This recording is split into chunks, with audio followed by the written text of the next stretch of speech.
నూలులో శతాబ్దాల గౌరవం, పట్టు పరంపరకు ప్రతీక, సంప్రదాయానికి శాశ్వత చిరునామా సఖీ. వాగర్థావివ సంపృక్తౌ వాగర్థ ప్రతిపత్తయే జగతః పితరౌ వందే పార్వతీ పరమేశ్వరౌ. ఆదిత్యాయ చ సోమాయ మంగళాయ బుధాయ చ గురుశుక్రశనిభ్యశ్చ రాహవే కేతవే నమః. శృంగేరి జగద్గురు పీఠాధిపతులకి, కంచి పీఠాధిపతులకి నమస్కారములు తెలియచేసుకుంటూ కార్యక్రమాన్ని ప్రారంభిద్దాం. వీక్షించేటువంటి సుమన్ టీవీ ప్రేక్షకులకి ఈ పరాభవనామ సంవత్సరంలో ఎలా ఉండబోతుంది, ముఖ్యంగా వివిధ రాశుల్లో జన్మించినటువంటి స్త్రీలకి ఏ విధంగా ఉండబోతుంది అనే విషయాలతో పాటు చర్చిస్తూ, ఈ సంవత్సరం అపజయాల నుంచి జయం కలగడానికి, గత సంవత్సరం కంటే ఈసారి సంవత్సరం జీవితం మెరుగ్గా ఉండడానికి ఎటువంటి చిన్నపాటి పరిహారాలు చేసుకోవచ్చు అనేటువంటి విషయాల గురించి అన్నీ కూడాను కూలంకషంగా చర్చించుకునే ప్రయత్నం చేస్తాను. ఇక ఆలస్యం చేయకుండా వివరాల్లోకి వెళ్ళిపోదామా. పరాభవ నామ సంవత్సరంలో కన్యా రాశిలో జన్మించినటువంటి వారికి ఏ విధంగా ఉండబోతుందో తెలుసుకుందాం. ముందుగా ఆదాయం 8, వ్యయం 11, రాజ్యపూజ్యం 3, అవమానము 3. ఇక ఈ కన్యా రాశిలో జన్మించినటువంటి వారికి ప్రధానంగా గమనించుకున్నట్లయితే డిసెంబర్ 5వ తారీఖు వరకు కూడాను రాహువు కుంభరాశిలో సంచారం చేస్తూ సంపూర్ణమైనటువంటి అనుగ్రహాన్ని కలగజేస్తున్నాడు. అయితే ఈ ప్రభావం వల్ల ఏం జరుగుతుంది, సోదర సోదరీమణులు బంధువర్గంలో మీ మీద అసూయ రాగద్వేషాలు ఎక్కువగా ఉంటాయి. మీరు సాధించే విజయాల్ని ఓర్చుకోలేని నరదృష్టి ఎక్కువగా ఉంటుంది. అంతేకాకుండా ప్రధానంగా ఇతరులకు కుట్రలకి బలయ్యే అవకాశాలు ఎక్కువగా ఉంటాయి. కాబట్టి అయినా శత్రుంజయత్వం మీరు పొందుతారు. ప్రధానంగా ఈ రాహు అంత అనుకూలంగా కన్యా రాశి వారికి ఉంటున్నాడు. అంతేకాకుండా సప్తమ శని ప్రభావము ప్రధానంగా రాశి మీద కొంత ప్రభావాన్ని, దుష్ప్రభావాన్ని చూపుతుంది. అంటే అనుకున్నటువంటి పనులని ఆలస్యం చేయడం, ఏది తుదకంటూ పూర్తి కాలేకపోవడం, ఆశ ఎక్కువగా పెట్టడం అనేటువంటి ఈ యొక్క శని ప్రభావం వలన కలుగుతాయి. కాబట్టి ఈ సంవత్సరం అంతం కూడా అనగా డిసెంబర్ 5వ తారీఖు వరకు రాహు యోగప్రదుడు, శని సామాన్యమైనటువంటి యోగాన్ని కలగజేస్తాడు. అయితే ఒకటి గుర్తుపెట్టుకోవాల్సినటువంటి విషయం ఏంటంటే, ఈ యొక్క కన్యా రాశిలో జన్మించినటువంటి వారికి ఈ సంవత్సరం వివాహం కావాల్సినటువంటి అబ్బాయిలకి అమ్మాయిలకి ఖచ్చితంగా వివాహం జరిగి తీరుతుంది, అందులో సందేహం లేదు. ఇక కన్యా రాశి వారికి దశమంలో గురువు మే 31వ తారీఖు వరకు ఉంటాడు. ఈ దశమ గురు ప్రభావము పేరు ప్రఖ్యాతులు అనేటువంటివి మీకు వస్తాయి, కానీ దానివల్ల మీరు వాటికి సంబంధించినటువంటి ఫలితాన్ని మీరు పొందలేకపోతారు. అనగా ప్రధానంగా ఈ దశమ గురు ప్రభావము తీసుకునే నిర్ణయాల్లో కొన్ని ఇబ్బందికర పరిస్థితులు మీకు కలుగుతాయి. కాబట్టి జాగ్రత్తగా ఆచితూచి నిర్ణయం తీసుకోండి మే 31వ తారీఖు వరకు. ఆ తదనంతరం ఏదైతే సమయం ఉందో కన్యా రాశి వారు సంపూర్ణమైనటువంటి యోగాన్ని పొందుతారు. ఎందుకనంటే జూన్ 1వ తారీఖు నుంచి అక్టోబర్ 30వ తారీఖు వరకు ఈ యొక్క గురువు శుభస్థానంలోకి రావడం అత్యంత శుభ పరిణామంగా చెప్పవచ్చు. తద్వారా మంచి జరుగుతుంది, అన్ని విధాలుగా యోగదాయకంగా ఉంటుంది అని విషయాన్ని వీక్షించేటువంటి ప్రేక్షకులు గమనించాలి. మీకు ఆర్థిక సంబంధమైనటువంటి లావాదేవీలు ఏవి జరగాలన్నా, అలాగే నూతన ఉద్యోగము, నూతన వ్యాపారము, వ్యాపార విస్తరణ, వృత్తిలో అభివృద్ధి కావాలన్నా, అలాగే ఏది మీకు జీవితంలో ముఖ్యంగా ఆర్థికాభివృద్ధి, ధన ప్రవాహం ఎక్కువగా జరగాలన్నా, సహాయ సహకారాలన్నా జూన్ 1 నుంచి అక్టోబర్ 30 వరకు ఉన్నటువంటి సమయం చాలా అద్భుతమైనటువంటి సమయము. ఈ సమయంలోనే విదేశాల్లో స్థిరపడ్డటువంటి వాళ్ళకి కాంట్రాక్ట్స్లో మళ్ళీ తిరిగి పొందడము, అలాగే ఎక్స్టెన్షన్స్ జరుగుతూ ఉండడము ఉద్యోగంలో, అలాగే H1B వీసా కూడా మళ్ళీ శాంక్షన్ అవ్వడము, గ్రీన్ కార్డ్ హోల్డర్స్ కావాలనుకునే వాళ్ళకి గ్రీన్ కార్డ్ లభించడం, ఇట్లాంటివన్నీ కూడాను శుభ పరిణామాలు చోటు చేసుకుంటాయి. ఇక అక్టోబర్ 31 నుంచి జనవరి 24వ తారీఖు వరకు సింహరాశిలో గురు సంచార ప్రభావం వలన ప్రధానంగా ధర్మ వ్యయమే అవుతుంది, ఖర్చులు ఉంటాయి, తీర్థయాత్రలు చేస్తారు, పెద్దల యొక్క ఆశీర్వచనాలు పొందుతారు, మఠాధిపతులు పీఠాధిపతుల సందర్శన జరుగుతుంది.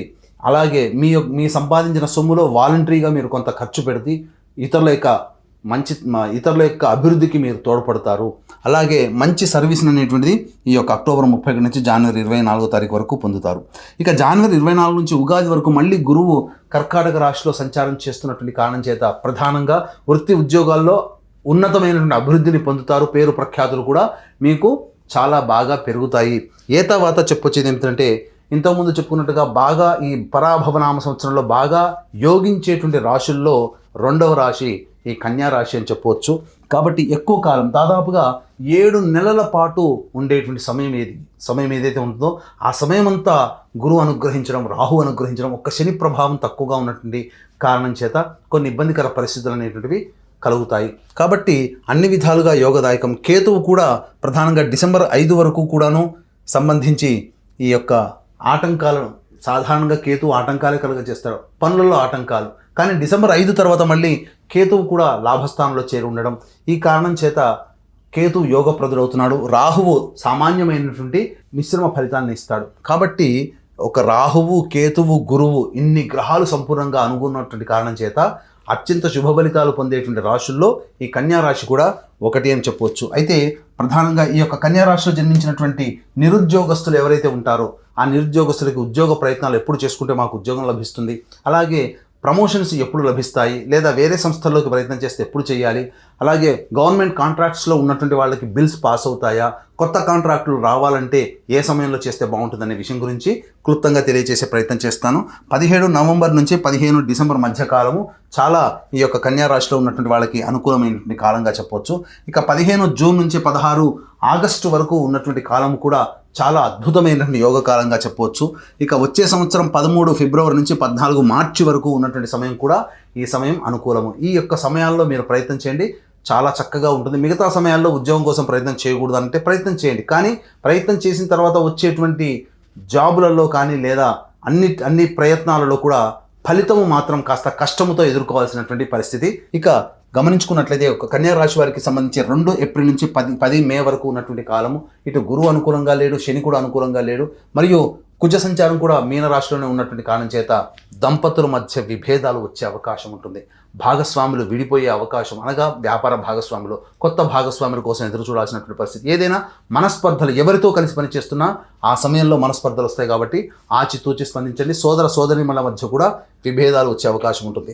11 మే నుంచి 19 జూన్ మధ్య ఉన్నటువంటి కాలం ఏదైతే ఉంటుందో ఈ సమయం కూడా అనుకూలంగా లేని కారణం చేత ప్రధానంగా ఆరోగ్య సంబంధంగా ఇబ్బందులు, శస్త్రచికిత్సలు జరిగేటువంటి అవకాశము గోచరమవుతుందని చెప్పవచ్చు. ఇక 20 జూన్ నుంచి 1 ఆగస్టు మధ్య ఉన్నటువంటి కాలము ప్రధానంగా ఆస్తి తగాదాలు జరిగేటువంటి అవకాశము గోచరమవుతుంది. అలాగే చెయ్యని పనికి నేరాన్ని మోపబడడం, తద్వారా శిక్ష పడడం అనేటువంటిది జరుగుతుంది. 1 ఆగస్టు నుంచి 17 సెప్టెంబర్ మధ్య ఉన్నటువంటి కాలము సంతోషంతో జీవిస్తారు. ఈ సంతోషంతో జీవించడంలో భాగంగానే ఎదుటివాడిని చులకనగా చేయడం జరుగుతుంది. కాబట్టి అందరినీ కలుపుకొని పోయే తత్వంగా మీరు అలవర్చుకోండి, అన్ని విధాలుగా బాగుంటుంది. 18 సెప్టెంబర్ నుంచి 11 నవంబర్ వరకు ఉన్నటువంటి కాలం అద్భుతమైనటువంటి కాలం. ఈ సమయంలో మీకు ఉన్నటువంటి అన్ని రకాల పనులన్నీ పూర్తి చేసుకోగలుగుతారు. అన్ని రకాలుగా గృహ రంగంలో ఉన్నటువంటి వాళ్ళకందరికీ కూడా శుభదాయకంగా ఉంటుందని చెప్పవచ్చు. గృహప్రాప్తి కూడా కలిగే అవకాశం ఉంటుంది. 12 నవంబర్ నుంచి 8 మార్చి వరకు ఉన్నటువంటి కాలం కుజ స్తంభన జరిగేటువంటిది. ఈ యొక్క కన్యా రాశికి వ్యయ స్థానంలో ఉండడం వల్ల ప్రధానంగా ఎదుటి వాళ్ళ నుంచి సహాయ సహకారాలు పూర్తిగా ఆగిపోతాయి. స్వయం కృషితో ముందడుగు వేయాల్సినటువంటి పరిస్థితి. ఎవరి మీద ఆధారపడకుండా మీరు నిర్ణయం తీసుకొని ముందడుగు వేసినట్లయితే చాలా మటుకు సమస్యల్ని తగ్గించుకునే ప్రయత్నం ఉంటుంది. ఈ యొక్క కన్యా రాశిలో జన్మించినటువంటి విద్యార్థులకి సాధారణమైనటువంటి ఫలితాలు, మిశ్రమ ఫలితాలు పొందుతారు. బాగా కష్టపడితే తప్ప అనుకున్న స్థాయికి చేరుకోలేరు. కాబట్టి ఎక్కువగా తల్లిదండ్రులు ఈ కన్యా రాశిలో జన్మించినటువంటి పిల్లల పట్ల శ్రద్ధ వహించాల్సినటువంటిది. అలాగే ఈ యొక్క పరీక్ష ఉత్తీర్ణత శాతం కూడా సామాన్యంగా ఉండడం, కోరుకున్న కళాశాలలో ప్రవేశం కోసం ఎక్కువగా కష్టపడాల్సినటువంటి పరిస్థితి. విదేశీయానానికి బాగా కష్టపడితే తప్ప, అనగా అదృష్టం తోడైతే తప్ప, దైవానుగ్రహం తోడైతే తప్ప విదేశీయానానికి సంబంధించి ప్రయత్నం సఫలం కాదని గమనించుకోవాలి.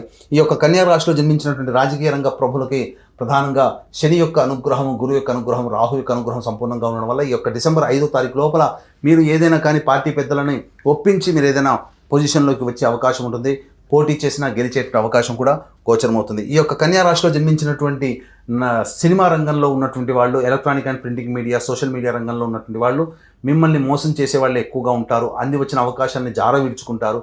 పెద్దగా ఆదాయం అనేటువంటిది ఉండదు. ఉన్న వాటితోనే సరిపుచ్చుకోవాల్సినటువంటి పరిస్థితి కన్యా రాశిలో జన్మించినటువంటి వారికి ఉంటుంది. కాబట్టి జాగ్రత్త పడండి. ఎదుటివారిని అంత తొందరగా నమ్మి ఏది కూడాను సైన్ చేయకండి. అది మీకు అపఖ్యాతి కలగజేసే విధంగా ఉంటుందని చెప్పొచ్చు. ఈ యొక్క కన్యా రాశిలో జన్మించినటువంటి రైతులకి సాధారణమైనటువంటి పరిస్థితి. అప్పులు తీరగలిగేటువంటి రాబడి దిగుబడి మాత్రమే ఉంటుంది తప్ప మీరు లాభాల బాటలో ఉండి మీ కుటుంబాన్ని మంచి స్థితికి చేరుకోగలిగేటువంటి పరిస్థితి మాత్రం నామమాత్రంగా ఉంటుందని గమనించుకోవాలి. అలాగే ప్రధానంగా ఈ యొక్క కన్యా రాశిలో జన్మించినటువంటి క్రీడా రంగంలో ఉన్నటువంటి వాళ్ళకి మాత్రం డిసెంబర్ 5వ తారీఖు వరకు కూడాను అత్యధిక ప్రోత్సాహకాలు అనేటువంటివి ఉంటాయి. కోరుకున్న చోటికి వెళ్ళగలిగేటువంటి సామర్థ్యం, మీకు అనుకూలమైనటువంటి స్పాన్సర్స్ కూడా లభిస్తారు. అవార్డులు, రివార్డులు సొంతం చేసుకుంటారు. అన్ని విధాలుగా ధనాదాయం చాలా చక్కగా ఉంటుందని చెప్పొచ్చు. ఏ తర్వాత చెప్పొచ్చేది ఏంటంటే, ఈ యొక్క కన్యా రాశిలో జన్మించినటువంటి అందరికీ కూడాను మే 31వ తారీఖు వరకు సాధారణంగా ఉంటుంది. జూన్ 1వ తారీఖు నుంచి అక్టోబర్ 31వ తారీఖు వరకు ఉన్నటువంటి సమయం, అలాగే జనవరి 24 నుంచి ఉగాది వరకు, వచ్చే సంవత్సరం ఉగాది వరకు ఉన్నటువంటి సమయం అనుకూలంగా ఉంటుంది. ఇక మిగతా సమయాల్లో సాధారణమైనటువంటి పరిస్థితి ఉంటుంది కాబట్టి దైవానుగ్రహాన్ని పొందే ప్రయత్నం చేయాలి. ఇక ఈ సంబంధించినటువంటి రాశిలో జన్మించినటువంటి స్త్రీలకి సాధారణం కంటే కూడా, గత సంవత్సరం కంటే కూడా ఈ సంవత్సరం చాలా మెరుగ్గా ఉంటుంది. ఉద్యోగం చేసేటువంటి మహిళలకి పని భారం అధికంగా ఉండడం, ఇంట బయట సమస్యలన్నీ కూడా మీరే తీర్చాల్సినటువంటి పరిస్థితి రావడము, అలాగే సంతానం పట్ల కాస్త ఎక్కువగా సమస్యలు కొన్ని తెచ్చుకునే అవకాశం ఉంటుంది. గర్భవతులైనటువంటి వాళ్ళకి ఆపరేషన్ ద్వారా సంతానం పొందే అవకాశం ఎక్కువగా గోచరమవుతుంది. శస్త్రచికిత్సలు జరిగేటువంటి అవకాశము, అలాగే ఈ యొక్క కన్యా రాశిలో జన్మించినటువంటి స్త్రీలు ఆరోగ్యం పట్ల కూడా శ్రద్ధ వహించాల్సినటువంటి పరిస్థితి. ముఖ్యంగా ప్రధానంగా గమనించుకున్నట్లయితే 11 నవంబర్ నుంచి వచ్చే సంవత్సరం మార్చి 8వ తారీఖు వరకు స్థితి అనగా ఈ యొక్క కుజస్తంభన స్థితి ఉన్నటువంటి కారణం చేత చాలా మటుకు ఇబ్బందికర పరిస్థితులు ఉంటాయి. గృహంలో కొన్ని విలువైన ఆభరణాలు కానీ, సరుకులు కానీ, అలాగే గొప్ప గొప్ప వస్తువులు కానీ మీరు కోల్పోయే అవకాశం ఉంటుంది. కాబట్టి చోర భయం అనేటువంటిది ఉంటుంది. కాబట్టి జాగ్రత్తలు పాటించండి. ముఖ్యంగా గమనించుకున్నట్లయితే వివాహం కానీ అబ్బాయిలకి అమ్మాయిలకి ఈ సంవత్సరం వివాహం జరిగి తీరుతుంది. సంతానవంతులు అవుతారని చెప్పవచ్చు. ఇక ప్రధానంగా చాలామందికి ఊరిస్తున్నటువంటిది, ఈ సంవత్సరం మాకు గృహప్రాప్తి ఉందా? గృహప్రాప్తి అనేటువంటిది, నూతన ఇంటికి ప్రవేశం చేసే అవకాశము చాలా మెండుగా ఉంది. మీరు ప్రయత్నం చేయండి. జూన్ 1 నుంచి అక్టోబర్ 30 వరకు ఉన్నటువంటి సమయం, అలాగే జనవరి 24 నుంచి ఉగాది వరకు ఉండేటువంటి సమయం చాలా అనుకూలంగా ఉంటుంది. కాబట్టి గృహ నిర్మాణానికి, గృహప్రాప్తికి చాలా అనువైనటువంటి సమయం. ఫిక్స్డ్ అసెట్స్ అనేటువంటి మీ యొక్క జాతకరీత్యా ఏర్పడబోయేటువంటి అవకాశము ఎక్కువగా ఉంటుందని చెప్పవచ్చు. అయితే ఎన్ని ఉన్నప్పటికీ కూడాను అల్లు నోట్ల శని అన్నట్టుగా జాతకరీత్యా మీరు ఎంత గొప్పగా ఉండాలనుకున్న నవగ్రహాల యొక్క అనుగ్రహం సంపూర్ణంగా ఉంటేనే మంచి జరుగుతుంది. కాబట్టి ఈ యొక్క కన్యా రాశిలో జన్మించినటువంటి వారు మీ యొక్క జీవితంలో వచ్చేటువంటి సమస్యల పరిష్కారం కోసం మీకు తూర్పు వైపున ఉన్నటువంటి ఆంజనేయ స్వామి దేవాలయానికి చేరుకొని అక్కడ ఆ స్వామికి సంబంధించి ఆ తూర్పు వైపున ఉండే మీ ఇంటికి తూర్పు వైపున దేవాలయం ఉండాలి. అది పడమర దిక్కుగా ఉన్నటువంటి దేవాలయం అయితే ఇంకా శ్రేష్టమని చెప్పవచ్చు. పడమర వైపు ఫేస్ ఉండేటువంటి దేవాలయం అది చాలా ఫేమస్గా ఉంటుంది. కాబట్టి ఆ సంబంధించినటువంటి దేవాలయంలో స్వామివారికి సంబంధించినటువంటి సింధూరము అద్దడము, అలాగే అప్పాల సేవ అనేటువంటిది చేయడం అనేటువంటిది, తద్వారా మీ యొక్క సమస్య పరిష్కారమయ్యే అవకాశం ఉంటుంది.